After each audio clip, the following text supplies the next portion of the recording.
initial conditions that we inherited in 2017 are not the same as will be in 2025.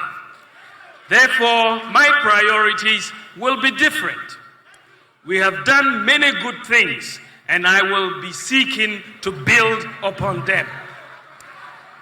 My vision, ladies and gentlemen, is to create a tent big enough to accommodate all our people, to tap into the resourcefulness and talents of our people, irrespective of our different ethnic, political, and religious backgrounds, to channel our energies into building the kind of country that assures food, self-sufficient, safe, prosperous, and a dignified future for all Ghanaians.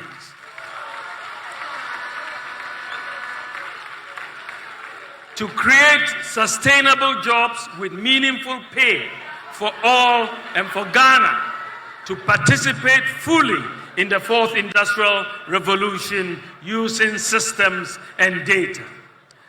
To realize this vision, we must have a mindset of possibilities and not impossibilities.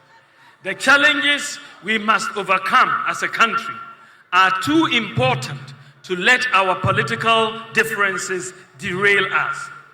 There is a critical failure of mindset that manifests itself in the absence of core values, patriotism, and principles within our society. We need to invigorate the can-do spirit of the Ghanaian, to believe that we can do better than we have ever imagined if we put our minds to it.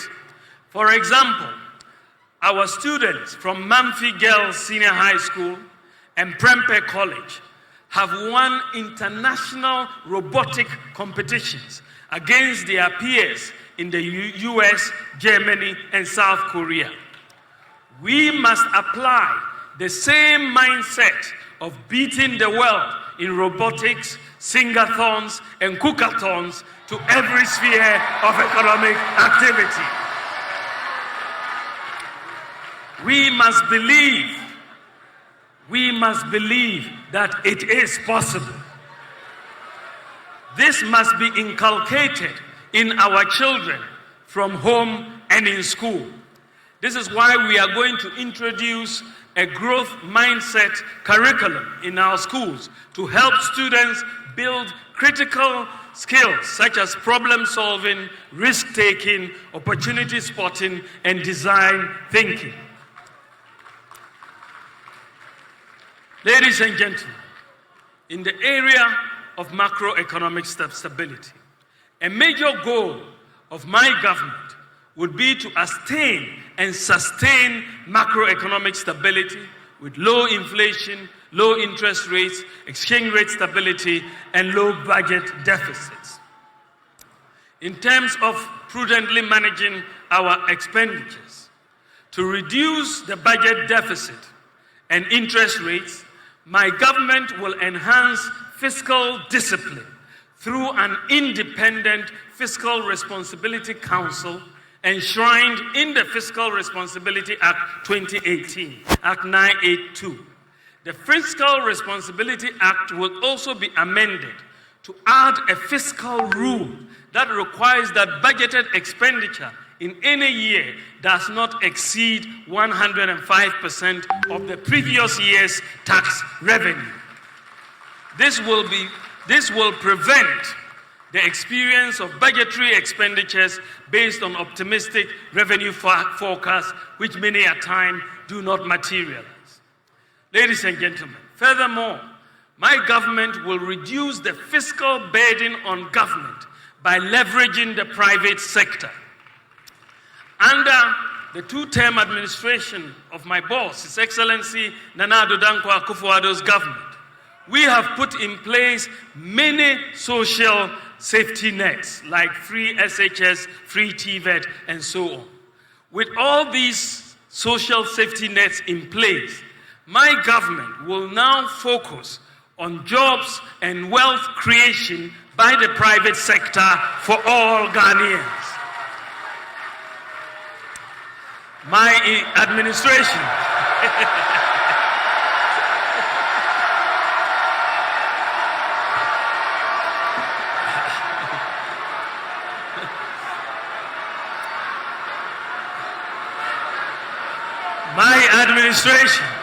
thank you, will incentivize the private sector to complement government in the provision of many infrastructure and other services to reduce government expenditure and improve maintenance.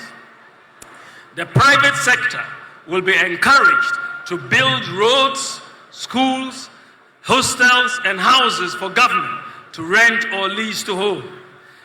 The demand for roads construction is massive, and this has historically placed a huge burden on the budget. I believe that the private sector should finance the construction and maintenance of roads through PPP concession arrangements. Also, the government will move towards leasing rather than purchasing vehicles, printing equipment, and so on. The private sector will have the responsibility for maintaining the vehicles and the equipment. With this approach, government can save very significant outright cash out expenditure annually from various items across different ministries, departments, and agencies. This policy will energize the private sector and create many jobs. Enhancing the role of the private sector, along with fiscal and administrative decentralization, improving our systems and the way our institutions function, will lead to greater efficiency, cutting waste and ensuring value for money in procurement. The move towards private sector provision of many public services would create the fiscal space of at least 3% of GDP annually. This represents a major paradigm shift. Additionally, an efficient system of governance will require even fewer ministers. I would have, therefore, no more than 50 ministers and deputy ministers. Ladies and gentlemen, I want to talk about our tax system. To increase government tax revenue, we have to reform and refocus the Ghana Revenue Authority towards broadening the tax base. Unfortunately, the pressure that is placed on GRA staff to collect revenues makes them focus on existing taxpayers. Sometimes they even have to go and sit in people's shops to monitor sales, a process known as invigilation. In fact, many businesses